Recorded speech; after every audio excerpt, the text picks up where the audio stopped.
A, B, C, D, Y ədədləri verilmişdir. Hansılar 20-də 3-dən böyükdür? 20-də 3 kəsirini onluq kəsirə çevirmək üçün hər tərəfini 5-ə vursaq, alarıq %15. Onluq kəsir kimi 0-dan %15. Birinci ədədə baxaq. A ədədinə 0-dan, deməli 1000-də, 10.000-də daha doğrusu 1367-dir. 0-dan %15-də müqayisə edək. %1 hissəsinə baxsaq, onda birləri eyni 1-dir. %1 isə burada 3-dür, burada isə 5-dir. Deməli, kəsirdən böyük deyil. A, deməli, alınmır. B-yə baxsaq, 0-dan 1000-də 182 və 0-dan %15. Deməli, burada da onluq hissələr eynidir. Onda birlər %1-ə baxsaq, daha böyükdür. Deməli, B verilən kəsirdən böyük alındı.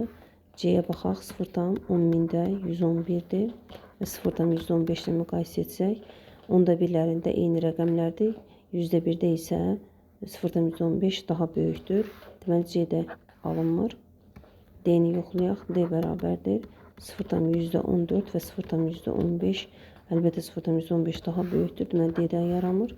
Y-yə baxaq. Y bərabərdir 0-dan %42. 0-dan %42 isə əlbəttə 0-dan %15-dən böyükdür. Onda biri 4-dür. Burada isə 1-dir. Deməli, bir də Y alınır. Sadəcə B və Y.